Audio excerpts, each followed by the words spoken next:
로마, 바티칸 성서음식문화연구소가 술렁였습니다. 성경 속 음식, 떡과 포도주, 만나와 메추라기, 무화과와 올리브, 2000년간 연구됐고 정리됐으며 완결됐습니다. 성경의 음식은 지중해 문화다. 이것이 정설이었어요. 한 학자가 평생 이것을 증명했습니다. 최후의 만찬을 재현했고 광야의 만나를 분석했으며 예수가 먹은 음식을 복원했습니다. 모두 지중해 음식이었어요. 동방의 음식은 성경과 무관하다. 그것이 그의 결론이었습니다. 하지만 우연히 한국을 방문했고 충격에 빠졌습니다. 밥상. 혼자가 아니라 함께 먹는 구조. 개인 접시가 아니라 공유하는 체계. 나누고 기다리며 치유하는 음식. 모든 것이 성경의 가르침과 일치했습니다. 그는 문화 분석을 요청했습니다. 결과가 나왔어요.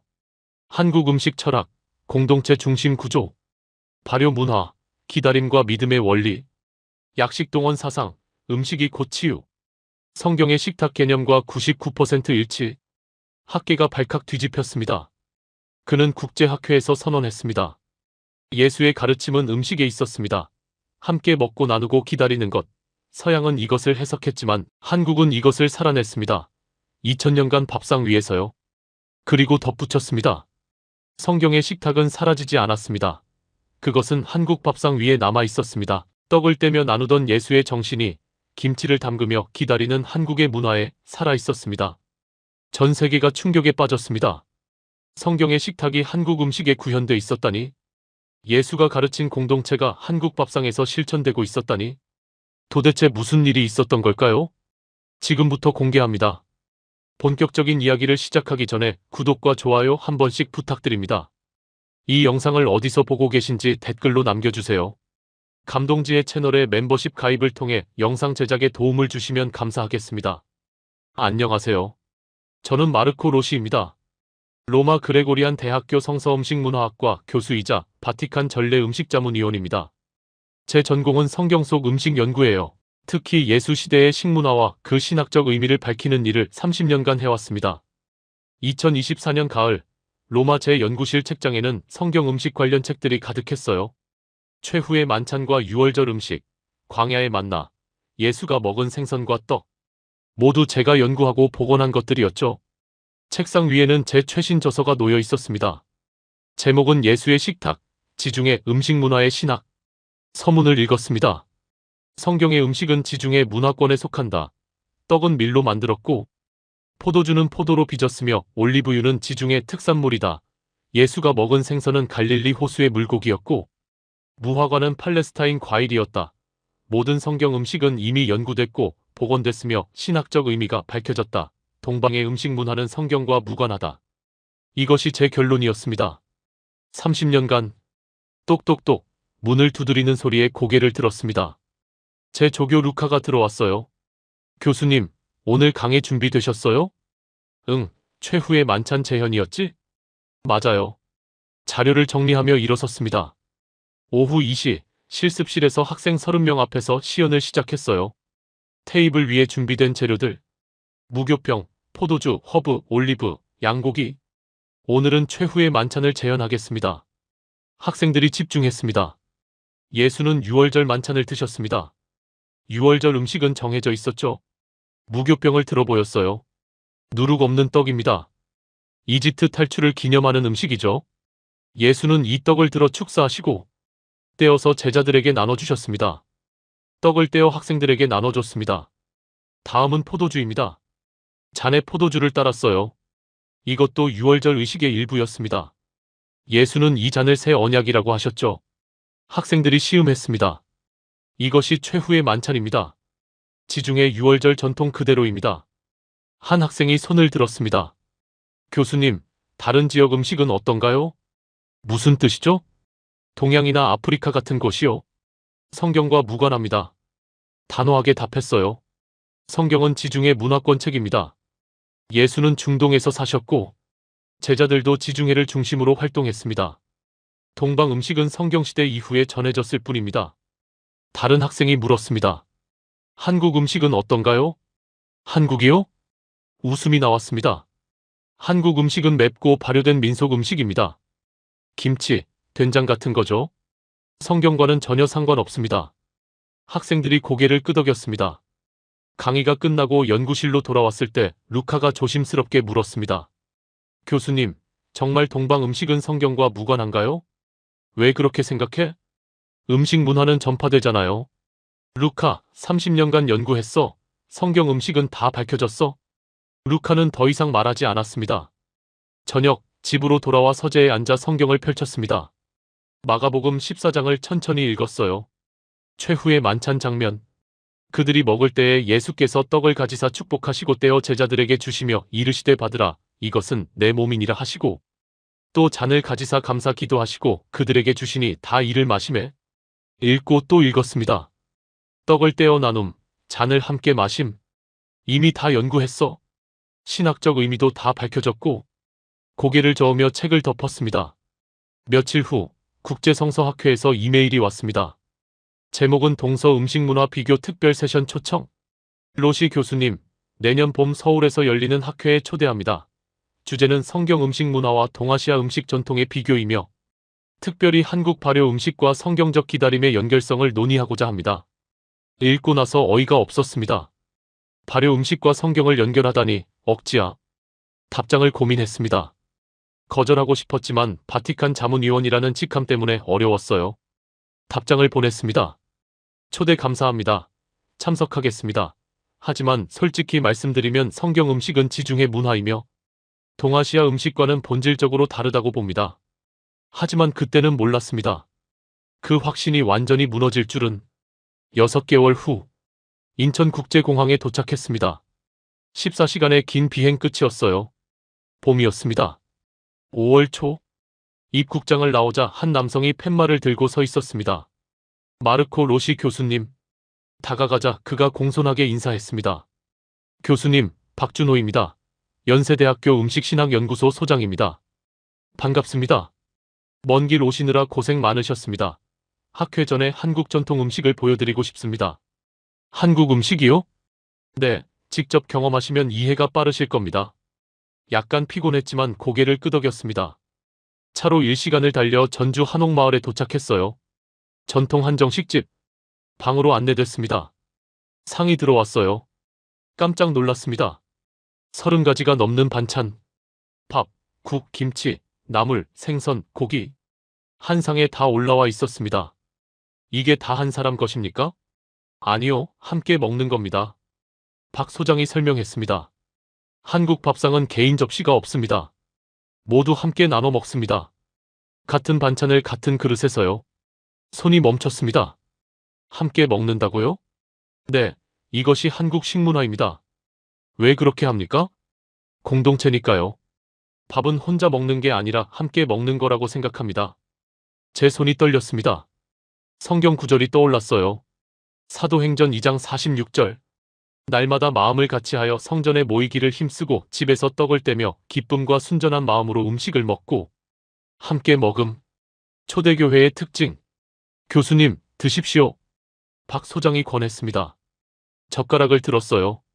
김치를 집으려는데 그 그릇에서 바로 드시면 됩니다. 내 접시에 덜지 않아도요? 네, 그냥 드시면 됩니다. 어색했지만 그대로 먹었습니다. 맛있었어요. 하지만 더 놀라운 건 박 소장도 같은 그릇에서 먹었습니다. 나누는 게 아니라 함께 먹는 것. 식사 후 호텔로 돌아와 노트북을 열었습니다. 성경을 다시 읽기 시작했어요. 예수의 식사 장면들. 오병이어. 마태복음 14장. 예수께서 떡 5개와 물고기 2마리를 가지사 하늘을 우러러 축사하시고 떡을 떼어 제자들에게 주심에 제자들이 무리에게 주니 떡을 떼어 나눔. 함께 먹음. 삭개오의 집. 누가복음 19장. 예수께서 삭개오에게 이르시되 오늘 내가 내 집에 유하여야 하겠다. 예수께서 그 집에 들어가 음식을 잡수시니 함께 먹음. 엠마오 제자들. 누가복음 24장. 그들과 함께 음식 잡수실 때에 떡을 가지사 축사하시고 떼어 그들에게 주시니 또 떡을 떼어 나눔. 패턴이 보였습니다. 예수는 항상 함께 먹었어요. 혼자 먹는 장면이 없었습니다. 손이 멈췄습니다. 다음 날 학회가 시작됐습니다. 연세대학교 국제회의장. 각국 성서학자 150명이 모였습니다. 개회사가 끝나고 첫 번째 발표. 한국 신학자의 성경 속 공동 식사. 예수의 기적 대부분이 식사와 연결됩니다. 슬라이드가 넘어갔습니다. 5병이여, 7병이여, 가나 혼인잔치, 최후의 만찬. 예수는 먹는 행위를 통해 가르치셨습니다. 나눔, 공동체, 하나님 나라. 모두 식탁에서 이루어졌습니다. 손으로 메모했습니다. 식탁, 공동체, 나눔. 점심시간, 박준호 소장과 대화했습니다. 박 소장님, 질문이 있습니다. 네, 말씀하세요. 왜 예수는 항상 함께 먹으라고 했을까요? 그게 하나님 나라니까요. 무슨 뜻입니까? 박 소장이 설명했습니다. 하나님 나라는 혼자가 아닙니다. 함께입니다. 함께 먹고, 함께 나누고, 함께 웃습니다. 예수는 그것을 식탁으로 보여주신 겁니다. 제 손이 떨렸습니다. 그럼 음식은 가르침의 도구입니까? 도구가 아니라 가르침 그 자체입니다. 함께 먹는 것, 그 자체가 복음입니다. 눈물이 날 것 같았습니다. 오후, 한국 전통 장 담그기 체험. 한 전통 가옥. 항아리들이 줄지어 있었어요. 된장, 간장, 고추장. 이것들이 뭡니까? 장입니다. 할머니가 설명했습니다. 발효 음식입니다. 얼마나 걸립니까? 된장은 최소 1년, 간장은 2년, 고추장은 6개월. 그렇게 오래요? 네, 기다려야 합니다. 빨리 만들 수 없나요? 빨리 만들면 맛이 없습니다. 시간이 필요합니다. 제 손이 멈췄습니다. 기다림, 시간. 성경 구절이 떠올랐어요. 요한복음 12장 24절. 내가 진실로 진실로 너희에게 이르노니 한 알의 밀이 땅에 떨어져 죽지 아니하면 한 알 그대로 있고 죽으면 많은 열매를 맺느니라. 죽음, 기다림, 열매. 발효와 같았습니다. 저녁 호텔로 돌아와 노트를 정리했습니다. 예수와 식사. 5병이여, 함께 먹음 나눔. 5,000명 공동체. 삭개오집, 함께 먹음 용서. 죄인과 함께. 엠마오, 함께 먹음 계시. 떡 뗄 때 눈뜸. 최후의 만찬, 함께 먹음 언약. 새 언약. 패턴, 예수는 혼자 안 먹음. 항상 함께. 식사가 곧 가르침. 나눔이 곧 복음. 한국 음식과의 유사성. 한국 밥상 함께 먹음. 개인 접시 없음. 나누는 구조. 공동체 중심. 의문, 왜 비슷한가? 우연인가? 아니면 같은 원리인가? 노트를 덮으며 중얼거렸습니다. 30년간 음식을 연구했는데 왜 예수가 항상 함께 먹으라고 했는지 몰랐어. 식탁이 곧 공동체였는데 한국이 그걸 알고 있었어. 학회 둘째 날. 성서 음식문화 비교 세션.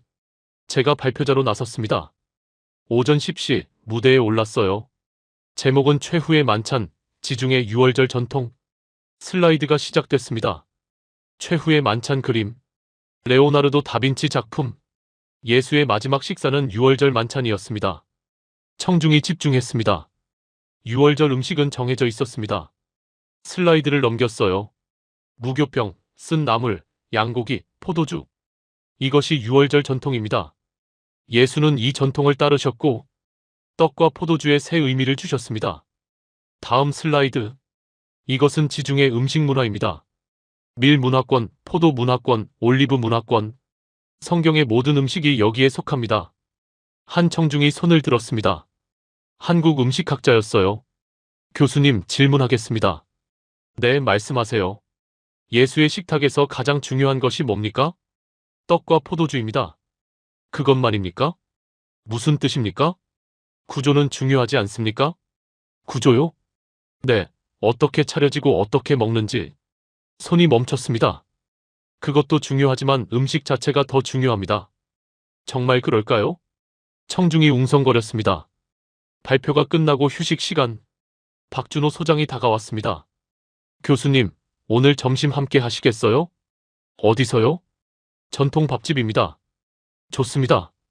학교 근처 한 식당. 좁은 공간. 낮은 테이블. 방으로 안내됐어요. 신발을 벗고 들어갔습니다. 바닥에 앉았어요. 어색했습니다. 의자가 없었습니다. 왜 바닥에 앉습니까? 한국 전통입니다. 불편하지 않습니까? 익숙하면 편합니다. 그리고 평등합니다. 평등이요? 네, 바닥에 앉으면 모두 같은 높이입니다. 높낮이가 없습니다. 제 손이 떨렸습니다. 상이 들어왔어요. 또 놀랐습니다. 밥, 국, 반찬들 모두 한 상에. 이게 한 사람 분입니까? 아니요, 여럿이 먹습니다. 그럼 어떻게 나눕니까? 나누지 않습니다. 함께 먹습니다. 박 소장이 젓가락을 들었어요. 김치를 집어 먹었습니다. 그릇에서 바로. 저도 따라 했습니다. 된장찌개. 이것도 함께 먹습니까? 네, 같은 뚝배기에서요. 숟가락을 넣어 떠먹었습니다. 이상했습니다. 이탈리아에서는 각자 접시에 덜어 먹는데 여기서는 같은 그릇에서 먹었어요. 왜 이렇게 먹습니까? 가족이니까요. 가족이요? 네, 밥을 함께 먹으면 가족입니다. 피가 섞이지 않아도요. 밥이 피보다 중요합니다. 손이 멈췄습니다. 밥이 피보다 중요하다고요? 네, 한국에서는 그렇습니다. 함께 밥 먹은 사람은 가족입니다. 눈물이 날 것 같았습니다. 식사 후 주방을 보여줬어요. 큰 솥, 큰 뚝배기, 큰 대접. 왜 다 큽니까? 여럿이 먹으니까요. 개인용 그릇은 없습니까? 밥그릇과 국그릇만 개인용입니다. 나머지는 모두 공유합니다. 왜요? 나누려고요.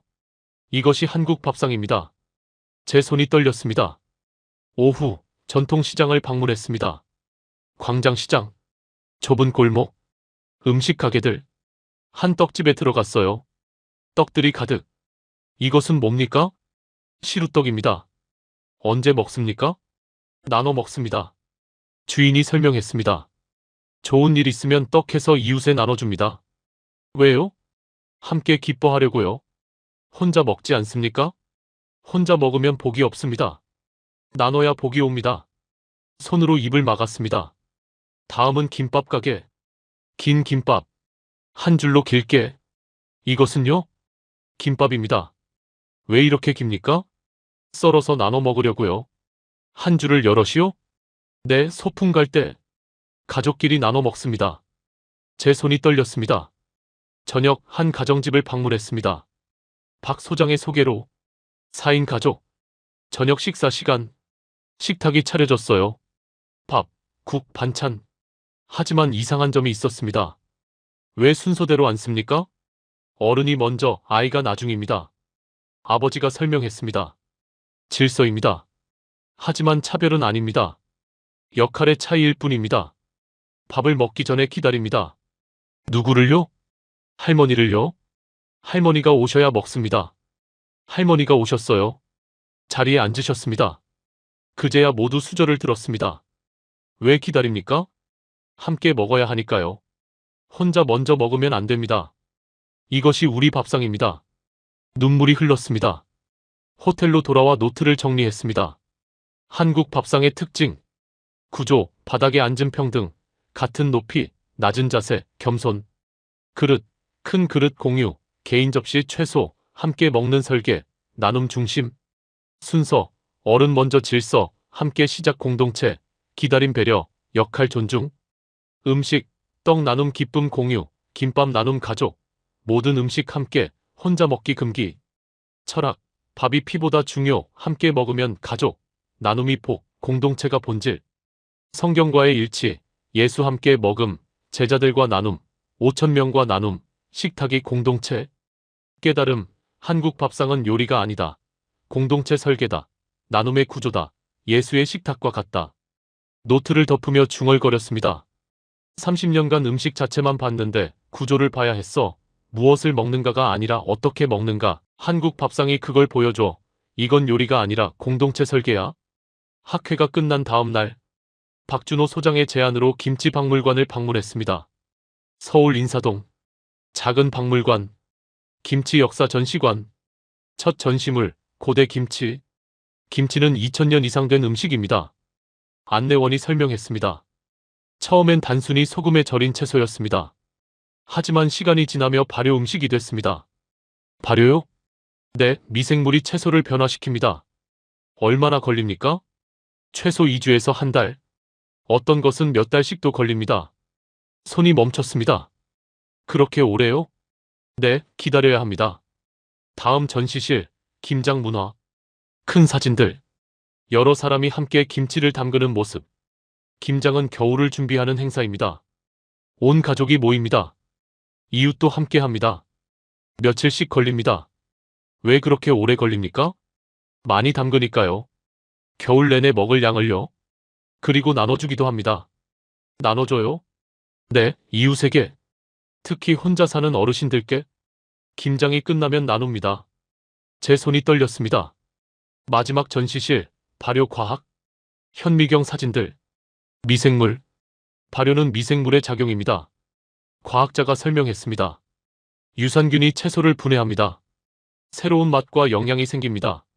하지만 조건이 중요합니다. 무슨 조건입니까? 온도, 시간, 소금 농도. 하나라도 틀리면 실패합니다. 실패하면요? 버려야 합니다. 그럼 위험한 거 아닙니까? 위험하지만 도전합니다. 왜요? 발효된 맛이 더 좋으니까요. 기다릴 가치가 있으니까요. 눈물이 날 것 같았습니다. 오후, 전통 김치 체험장. 직접 김치를 담그는 곳. 앞치마를 두르고 들어갔어요. 할머니가 가르쳐 주셨습니다. 먼저 배추를 소금에 절입니다. 큰 통에 배추, 소금물. 얼마나 절입니까? 반나절입니다. 그렇게 오래요? 네, 물이 빠져야 합니다. 기다려야 합니다. 절인 배추를 씻었어요. 물기를 뺐습니다. 이제 양념을 바릅니다. 고춧가루, 마늘, 생강, 젓갈. 손으로 하나하나 발랐습니다. 왜 손으로 합니까? 정성이 들어가야 하니까요. 기계로 하면 안 됩니까? 맛이 다릅니다. 손맛이 들어가야 합니다. 양념을 다 바른 김치 항아리에 넣었어요. 이제 끝입니까? 아니요, 이제 시작입니다. 무슨 뜻입니까? 기다려야 합니다. 2주 이상. 그동안 발효됩니다. 보지 않고요? 네, 손대지 않습니다. 믿고 기다립니다. 제 손이 떨렸습니다. 저녁 호텔로 돌아와 성경을 펼쳤습니다. 요한복음 12장 24절.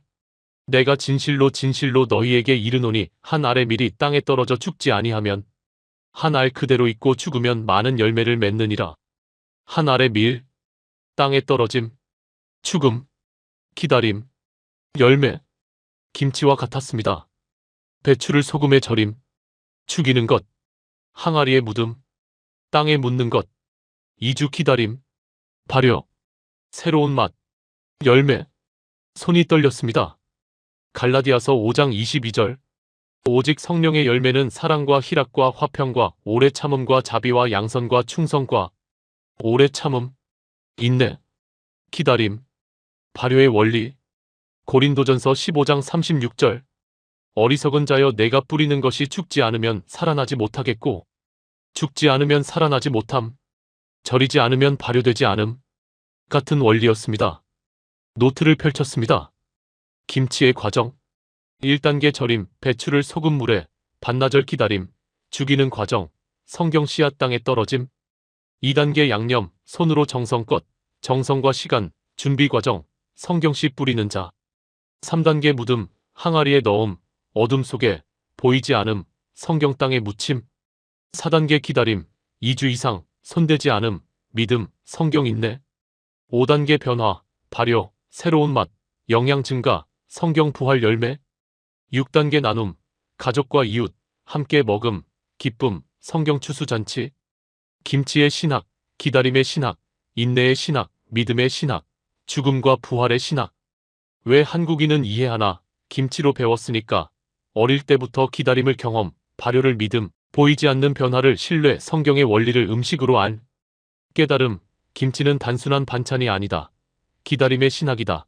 예수의 비유가 맛으로 구현됐다. 씨 뿌리는 자의 비유가 항아리 속에 있다. 노트를 덮으며 중얼거렸습니다. 30년간 성경의 기다림을 가르쳤는데 이해시키기 어려웠어. 하지만 한국 사람들은 김치로 이미 알고 있었어. 절이고 묻고 기다리면 새로운 게 나온다는 걸. 이게 부활의 원리야. 김치가 그걸 보여줘. 한국에서 2주째. 전라북도 순창 장마을 전통 장명인의 집을 방문했습니다. 마당에 항아리들이 줄지어 있었어요. 수십 개. 크고 작은 항아리. 이게 다 뭡니까? 장독입니다. 70대 할머니가 설명했습니다. 된장, 간장, 고추장. 모두 여기서 발효됩니다. 첫 번째 항아리, 뚜껑을 열었어요. 진한 냄새. 된장. 이것은 3년 된 된장입니다. 3년이요? 네, 2021년에 담갔습니다. 왜 그렇게 오래 둡니까? 오래될수록 맛있으니까요. 그동안 뭘 합니까? 아무것도 안 합니다. 아무것도요? 네, 그냥 둡니다. 가끔 뚜껑 열어 햇볕 쐬어주고 다시 덮습니다. 그게 다입니다. 제 손이 멈췄습니다. 그냥 둔다고요? 네, 기다립니다. 보지도 않고요? 너무 자주 보면 안 됩니다. 왜요? 조급하면 안 되니까요. 장은 천천히 익습니다. 서두를 수 없습니다. 눈물이 날 것 같았습니다. 다음 항아리. 간장. 이것은 5년 됐습니다. 5년이요? 네, 2019년에 담갔습니다. 뚜껑을 열었어요. 맑은 갈색 액체. 깊은 향. 5년 동안 그냥 뒀습니까? 네. 실패할 수도 있지 않습니까? 있습니다. 그럼 어떻게 합니까? 버립니다. 5년을 기다렸는데요. 그래도 버립니다. 다시 담급니다. 포기하지 않습니까? 포기하면 장이 없습니다. 다시 시작합니다. 제 손이 떨렸습니다. 마지막 항아리. 가장 큰 항아리. 이것은 10년 된 간장입니다. 10년이요? 네, 제가 60살 때 담갔습니다. 이제 70살이니 10년입니다. 뚜껑을 열었어요. 깊고 진한 향. 감동이 밀려왔습니다. 10년을 기다렸습니까? 네. 중간에 보고 싶지 않았습니까? 보고 싶었습니다. 하지만 참았습니다. 왜요? 믿었으니까요. 무엇을요? 시간을 믿었습니다. 시간이 익혀준다는 걸. 내가 할 수 없는 걸 시간이 한다는 걸. 눈물이 흘렀습니다. 집 안으로 들어갔습니다. 장 담그는 과정을 설명해 주셨어요. 먼저 메주를 만듭니다. 콩을 보여주셨습니다. 콩을 삶아 으깹니다. 네모나게 뭉칩니다. 말립니다. 얼마나요? 한 달입니다. 한 달 동안 그냥 둡니까? 네, 띄웁니다. 곰팡이가 피게 합니다. 곰팡이요? 놀랐습니다. 네, 좋은 곰팡이입니다. 이 곰팡이가 장맛을 만듭니다. 곰팡이를 믿습니까? 네, 믿습니다. 보이지 않지만 일하고 있다는 걸. 제 손이 떨렸습니다. 메주를 소금물에 넣습니다. 항아리 사진을 보여주셨어요. 100일 기다립니다. 100일이요? 네, 봄에 담그면 여름에 걸러냅니다. 그동안 뭘 합니까? 기도합니다. 기도요? 네, 장이 잘 되기를 기도합니다. 매일 아침 항아리 앞에서 말없이 기도합니다. 눈물이 멈추지 않았습니다. 오후, 장 담그기 체험. 메주를 항아리에 넣었어요. 소금물을 부었습니다. 이제 뚜껑을 덮습니다. 할머니가 말씀하셨습니다. 언제 열어봅니까? 100일 후입니다. 그 전에는요? 열면 안 됩니다. 왜요? 참아야 하니까요. 조급하면 망칩니다. 기다려야 합니다. 뚜껑을 덮었어요. 무거웠습니다. 이제 어떻게 합니까? 아무것도 안 합니다. 그냥 믿습니다. 보이지 않지만 일이 일어나고 있다고. 그것을 믿습니다. 제 손이 떨렸습니다. 저녁 호텔로 돌아와 성경을 펼쳤습니다. 히브리서 11장 1절. 믿음은 바라는 것들의 실상이요 보이지 않는 것들의 증거니. 보이지 않는 것들. 항아리 속 발효. 증거. 시간이 지나면 드러남. 믿음. 기다림. 같았습니다. 마가복음 4장 26절부터 28절. 또 이르시되 하나님의 나라는 사람이 씨를 땅에 뿌림과 같으니 그가 밤낮 자고 깨고 하는 중에 씨가 나서 자라되 어떻게 그리 되는지를 알지 못하느니라. 땅이 스스로 열매를 맺되 처음에는 싹이요 다음에는 이삭이요 그 다음에는 이삭의 충실한 곡식이라. 씨가 나서 자라되 어떻게 그리 되는지 알지 못함. 장도 그랬습니다. 항아리 속에서 익되 어떻게 그리 되는지 알지 못함. 하지만 믿음. 로마서 8장 24절부터 25절. 우리가 소망으로 구원을 얻었음에 보이는 소망이 소망이 아니니 보는 것을 누가 바라리요? 만일 우리가 보지 못하는 것을 바라면 참음으로 기다릴지니라. 보지 못하는 것을 바람. 참음으로 기다림. 장 담그는 것과 같았습니다. 노트를 펼쳤습니다. 장의 과정. 메주 만들기, 콩 삶아 뭉침, 한 달 말림, 곰팡이 발생, 보이지 않는 변화, 성경씨 뿌림. 소금물 담금, 매주 넣음, 뚜껑 덮음, 100일 기다림, 열지 않음, 성경 믿음. 발효, 보이지 않는 곳, 미생물 작용, 아무도 모름, 시간이 일함, 성경 하나님 일하심. 기도 매일 아침, 항아리 앞, 말없이, 믿음 표현, 성경 기도. 결과, 100일 후 개봉, 간장 된장 분리, 새로운 맛, 열매, 성경 추수. 실패 가능성, 때로 실패, 버림, 다시 시작, 포기 않음, 성경 인내. 장애 신학, 말 없는 신앙, 보이지 않는 것 믿음, 시간 신뢰, 기다림의 기도, 인내의 실천. 왜 한국인은 이해하나? 장으로 배웠으니까. 어릴 때부터 기다림을 봄, 보이지 않는 변화를 신뢰, 100일 참음을 경험, 실패해도 다시 도전, 성경 원리를 삶으로 알. 깨달음, 장은 단순한 양념이 아니다. 말 없는 신앙이다. 보이지 않는 것을 믿는 것, 기도와 너무 닮았다. 성경이 말한 믿음이 항아리 속에 있다. 노트를 덮으며 중얼거렸습니다. 30년간 믿음을 가르쳤는데 학생들은 이해 못했어. 보이지 않는 것을 어떻게 믿냐고. 하지만 한국 사람들은 장으로 알고 있었어. 항아리 덮고 100일 기다리면 된다는 걸, 보이지 않아도 일이 일어난다는 걸. 이게 기도야. 장이 그걸 보여줘. 한국에서 3주째. 서울국립민속박물관, 한국식문화전시관, 박준호 소장과 함께 관람했습니다. 첫 전시실, 밥상의 역사, 조선시대 밥상 재현, 낮은 상, 둥근 형태. 이것이 전통 밥상입니다. 박 소장이 설명했습니다. 왜 둥급니까? 모서리가 없으니까요. 무슨 의미입니까? 차별이 없다는 뜻입니다. 위아래가 없습니다. 모두 평등합니다. 제 손이 멈췄습니다. 다음 전시물, 수저. 젓가락과 숟가락. 한국은 젓가락과 숟가락을 함께 씁니다. 왜 둘 다 필요합니까? 역할이 다르니까요. 숟가락은 밥과 국, 젓가락은 반찬. 둘 다 있어야 식사가 됩니다. 하나만으로는 부족합니까? 네, 조화가 필요합니다. 손이 떨렸습니다. 전시실 깊숙이, 약식동원 설명. 큰 글씨로 쓰여 있었어요. 이게 뭡니까? 약식동원입니다. 무슨 뜻입니까? 약과 음식의 근원이 같다는 뜻입니다. 음식이 곧 약입니다. 치유합니다. 제 손이 떨렸습니다. 성경 구절이 떠올랐어요. 에스겔 47장 12절. 그 열매는 먹을 만하고 그 잎사귀는 약 재료가 되리라. 음식과 치유. 같은 원리. 오후 한의원을 방문했습니다. 전통 한의원. 약재들이 가득.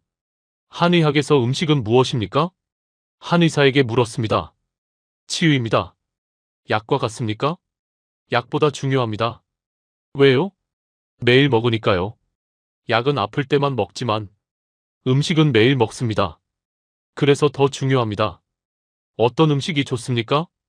따뜻한 음식입니다. 국, 찌개, 죽. 몸을 따뜻하게 합니다. 왜 따뜻해야 합니까? 생명이 따뜻하니까요. 차가우면 병입니다. 따뜻해야 건강합니다. 제 손이 떨렸습니다. 그리고 함께 먹어야 합니다. 왜요? 혼자 먹으면 마음이 차갑습니다. 함께 먹으면 마음이 따뜻합니다. 마음이 따뜻해야 몸도 건강합니다. 눈물이 났습니다. 저녁 한 요양병원을 방문했습니다. 박 소장의 소개로 노인 환자들이 모여 있었어요. 저녁 식사 시간. 식당. 환자들이 모였습니다. 왜 함께 먹습니까? 간호사에게 물었습니다. 혼자 먹으면 우울하니까요. 함께 먹으면 기분이 좋아집니다. 음식이 더 맛있습니다. 그게 치유입니까? 네, 외로움이 병입니다. 함께 있는 것이 약입니다. 한 할머니가 밥을 못 드시고 계셨어요. 옆 환자가 국을 떠다 드렸습니다. 괜찮으세요? 천천히 드세요. 서로 돌봤습니다. 제 눈에서 눈물이 흘렀습니다. 다음 날 성경을 다시 정리했습니다. 예수의 식탁 원리. 첫째, 함께 먹음. 오병이어 5,000명 함께 나눔. 최후의 만찬, 제자들 함께 공동체. 엠마오, 제자들 함께 계시. 둘째, 나눔. 떡을 떼어 나눔, 물고기 나눔, 포도주 나눔. 개인 소유 없음, 공유. 셋째, 치유. 38년 병자 치유 후 먹으라. 나사로 살린 후 먹을 것 주라. 베드로 장모 치유 후 음식 대접. 음식과 치유 연결. 넷째, 기다림. 씨 뿌리는 자 비유, 겨자씨 비유, 포도원 비유. 모두 시간 필요, 인내. 한국 밥상 원리. 첫째, 함께 먹음. 둥근 상 평등. 같은 그릇 공유, 함께 시작 기다림. 예수와 일치. 둘째, 나눔. 떡 나눔, 김밥 나눔, 반찬 공유. 개인 접시 최소, 나눔 중심. 예수와 일치. 셋째, 치유. 약식 동원, 음식이 약, 따뜻한 음식 생명, 함께 먹기 치유. 예수와 일치. 넷째, 기다림. 김치 발효 2주, 장 담그기 100일, 인내와 믿음. 예수 비유와 일치. 노트에 큰 글씨로 적었습니다. 예수의 식탁과 한국 밥상은 같았다. 함께 먹어라. 한국 밥상 공유 구조. 나누어라. 한국 반찬 나눔. 기다려라. 한국 발효 문화. 치유하라. 한국 약식 동원. 모두 일치한다. 우연이 아니다. 같은 원리다. 예수가 가르친 것, 한국이 실천한 것. 2000년간 호텔방에서 박 소장에게 전화했습니다. 박 소장님, 질문이 있습니다. 네, 말씀하세요. 한국 사람들은 성경을 알고 음식을 만들었습니까? 아니요. 대부분 기독교 전래 전부터 있었습니다. 그럼 왜 이렇게 비슷합니까? 잠시 침묵. 아마도 박 소장이 조심스럽게 말했습니다. 하나님이 준비하신 게 아닐까요? 무엇을요? 복음을 받을 문화를요. 음식을 통해 성경 원리를 살게 하신 거죠. 기독교가 오기 전부터요. 제 손이 떨렸습니다. 그래서 한국 사람들이 복음을 쉽게 이해합니까? 그럴 수 있습니다. 함께 먹고 나누고 기다리는 것. 이미 밥상에서 배웠으니까요. 예수가 가르친 것을. 눈물이 흘렀습니다. 노트 마지막 페이지에 적었습니다. 결론, 한국은 음식을 통해 복음을 살고 있었다. 의도하지 않았지만 문화 속에 새겨져 있었다. 함께 먹기 공동체, 나눔 사랑, 기다림 믿음, 치유 은혜. 이것이 예수의 가르침이다. 이것이 한국 밥상이다. 둘은 같다. 노트를 덮으며 중얼거렸습니다. 30년간 예수의 식탁을 연구했는데 멀리 있는 줄 알았어. 하지만 한국 밥상이 바로 그거였어. 함께 먹고 나누고 기다리고 치유하는 것. 예수가 그렇게 가르쳤고 한국이 그렇게 살았어. 6개월 후 로마 바티칸 국제성서음식학회. 저는 특별 기조연설자로 초대됐습니다. 제목은 예수의 식탁, 동방에서 발견한 살아있는 복음. 발표 전날 밤 호텔방에서 긴장했습니다. 받아들여질까? 아니면 이단으로 몰릴까? 루카가 전화했습니다. 교수님, 내일 준비되셨어요? 글쎄 모르겠어. 왜요? 30년 가르친 것을 뒤집는 거니까. 성경 음식이 지중해에만 있는 게 아니라고 하는 거야. 하지만 진실이잖아요. 진실이 문제가 아니야. 사람들은 익숙한 것을 원해. 교수님은 더 깊은 진리를 보여주시는 거예요. 그래, 해야지. 다음 날 강당에는 성서학자와 음식학자 400명이 모였습니다. 각국 전문가들, 30년 함께 연구한 사람들. 무대에 올라 마이크 앞에 섰습니다. 심호흡을 하고 입을 열었습니다. 여러분, 마르코 로시입니다. 오늘 고백하겠습니다. 술렁거림이 이렇습니다. 30년간 저는 절반만 봤습니다. 침묵. 성경 음식을 연구했지만 무엇을 먹는가만 봤습니다. 어떻게 먹는가는 보지 못했습니다. 첫 슬라이드, 최후의 만찬. 우리는 떡과 포도주에 집중했습니다. 웅성거림. 하지만 예수가 강조한 것은 따로 있었습니다. 슬라이드를 넘겼어요. 함께 먹으라. 마가복음 14장 9절. 박수가 나오기 시작했습니다. 젊은 학자들에게서 떡을 떼어 제자들에게 주시며 함께 먹는 것. 이것이 핵심이었습니다. 다음 슬라이드, 한국 밥상. 더 많은 박수. 한국에서 저는 발견했습니다. 예수의 식탁이 살아있는 것을. 슬라이드, 둥근 밥상. 둥근 상, 평등. 같은 그릇, 나눔. 함께 시작, 공동체. 예수가 가르친 그대로입니다. 슬라이드를 넘겼어요. 김치 담그는 과정. 김치입니다. 2주에서 한 달 기다립니다. 보이지 않는 변화를 믿습니다. 요한복음 12장 24절 9절. 한 알의 밀이 땅에 떨어져 죽지 아니하면 김치도 같습니다. 배추를 절여 죽이고 항아리에 묻고 기다리면 새로운 맛이 납니다. 부활입니다. 기립박수, 절반이 일어섰습니다. 한 이탈리아 원로 교수가 일어섰습니다. 로시 교수님, 이것은 지나친 해석입니다. 김치와 성경을 연결하다니. 지나치지 않습니다. 단호하게 답했습니다. 원리가 같습니다. 다음 슬라이드, 장 담그기. 된장입니다. 3년, 5년, 10년 기다립니다. 보이지 않지만 믿습니다. 히브리서 11장 1절 9절. 믿음은 바라는 것들의 실상이요, 보이지 않는 것들의 증거니. 장도 같습니다. 항아리를 덮고, 100일 열지 않고, 믿고 기다립니다. 이것이 믿음입니다. 전체가 일어섰습니다. 약식 동원입니다. 슬라이드. 음식이 곧 약입니다. 치유합니다. 에스겔 47장 12절 9절. 그 잎사귀는 약 재료가 되리라. 한국 사람들은 압니다. 음식이 치유한다는 것을. 따뜻한 국이 위로하고 함께 먹는 것이 외로움을 낫게 합니다. 예수도 그렇게 가르치셨습니다. 눈물이 났습니다. 서양은 성경 음식을 해석했습니다. 슬라이드. 서양 신학 서적들. 떡의 의미, 포도주의 상징. 모두 글로 정리했습니다. 하지만 실천은 약했습니다. 개인 접시에 덜어먹고 빨리 먹고 헤어지며 기다림을 잃었습니다. 한국은 달랐습니다. 슬라이드. 한국 가정 식사. 해석하지 않았습니다. 그냥 살았습니다. 함께 먹고 나누고 기다리고 치유했습니다. 2000년간 예수의 가르침을 밥상 위에서. 박수진 교수가 청중석에서 일어났습니다. 교수님, 한국인으로서 감사합니다. 우리도 몰랐어요.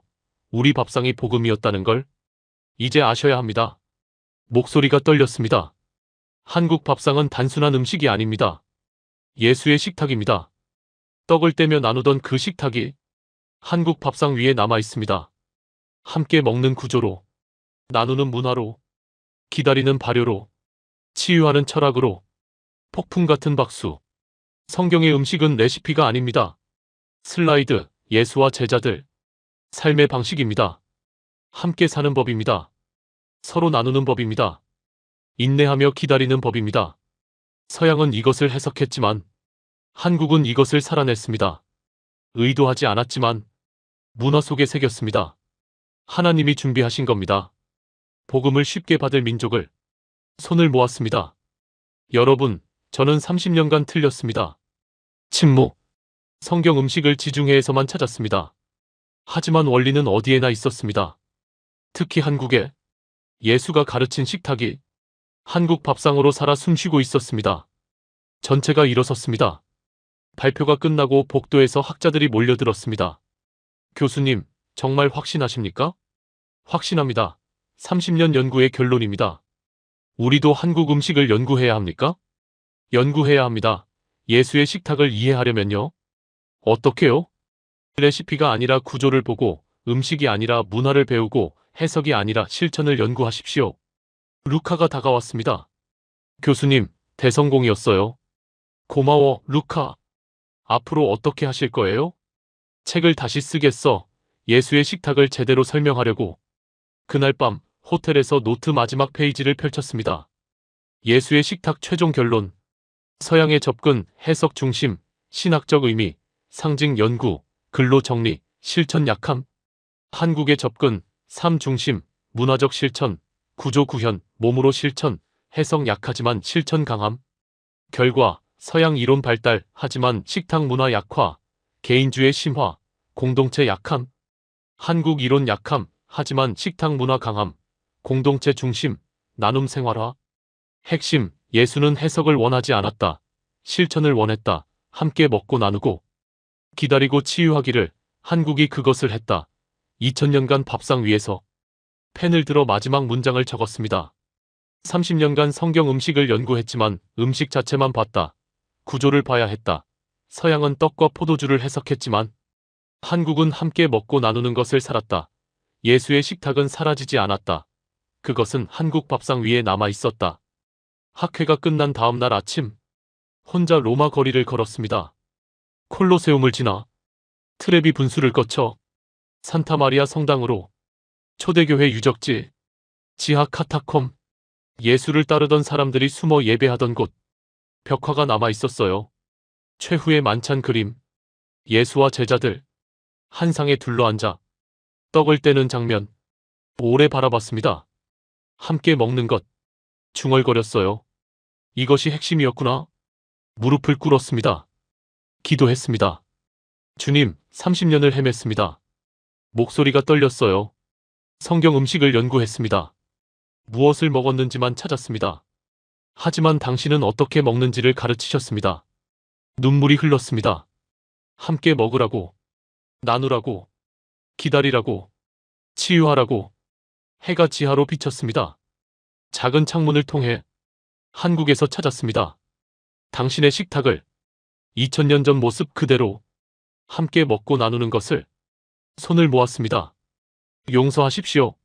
서양 교회는 해석만 했습니다. 신학을 만들고 교리를 세웠지만 실천은 이렇습니다. 개인 접시에 덜어먹고 혼자 빨리 먹으며 공동체를 잃었습니다. 하지만 한국은 달랐습니다. 신학은 약했지만 실천이 강했습니다. 당신의 식탁을 밥상 위에 남겼습니다. 한참을 울었습니다. 시간이 얼마나 지났을까? 발소리가 들렸습니다. 뒤를 돌아봤어요. 박준호 소장이 서 있었습니다. 교수님, 박 소장님, 언제 오셨습니까? 어젯밤에 도착했습니다. 학회 들으러요? 아니요, 교수님을 찾으러요. 놀랐습니다. 저를요? 네, 초대하고 싶습니다. 어디로요? 한국으로. 다시요? 네, 보여드릴 게 있습니다. 일주일 후, 한국. 전라남도 순천. 작은 시골 마을. 박 소장과 함께. 왜 여기입니까? 교수님께 마지막으로 보여드리고 싶은 게 있습니다. 한 초가집. 80대 노부부가 사셨어요. 마당의 항아리들. 안녕하세요. 할머니가 반갑게 맞았습니다. 멀리서 오셨어요. 같이 저녁 드실까요? 부엌. 할머니가 음식을 준비하셨어요. 된장찌개, 김치, 나물. 간단하지만 정성껏 준비했어요. 방으로 들어갔습니다. 낮은 상, 둥근 모양. 할아버지가 기다리고 계셨어요. 앉으세요. 함께 앉았습니다. 할머니가 밥을 퍼오셨어요. 된장찌개를 가운데 놓으셨습니다. 같이 먹어요. 할머니는 안 드십니까? 저도 먹죠. 옆에 앉으셨습니다. 할아버지가 숟가락을 드셨어요. 먹읍시다. 모두 수저를 들었습니다. 된장찌개 같은 뚝배기에서 숟가락을 넣어 떠먹었습니다. 따뜻했어요. 깊은 맛. 김치 같은 접시에서 젓가락으로 집어 먹었습니다. 할머니도 같은 접시에서 드셨어요. 할아버지도, 박 소장도, 저도 아무 말이 없었습니다. 그냥 먹었어요. 함께, 조용히, 평화롭게. 눈물이 났습니다. 왜 우세요? 할머니가 물으셨습니다. 행복해서요. 밥이 맛있어요? 네. 밥보다 함께 먹는 게 행복합니다. 할머니가 웃으셨어요. 그럼 됐어요. 밥은 함께 먹어야 맛있어요. 혼자 먹으면 밥이 아니에요. 제 손이 떨렸습니다. 식사 후 마당에 앉았습니다. 석양, 붉은 하늘. 할아버지가 말씀하셨어요. 우리는 평생 이렇게 살았어요. 어떻게요? 함께 먹고, 나누고, 기다리며 50년을 함께 살았어요. 아이들 키우고, 손주 보고, 밥상 위에서요. 할머니가 덧붙이셨습니다. 힘들 때도 있었어요. 가난했고, 아팠고, 외로웠어요. 하지만 밥은 먹었어요. 함께. 그게 우리를 살렸어요. 눈물이 멈추지 않았습니다. 할머니, 할아버지, 이것이 예수의 식탁입니다. 무슨 말씀이세요? 예수님도 이렇게 하셨어요. 제자들과 함께 먹고, 나누고, 사랑하셨어요. 할머니와 할아버지가 그것을 하고 계세요. 할머니가 웃으셨어요. 우리는 그냥 밥 먹은 거예요. 그게 예수님이에요? 네.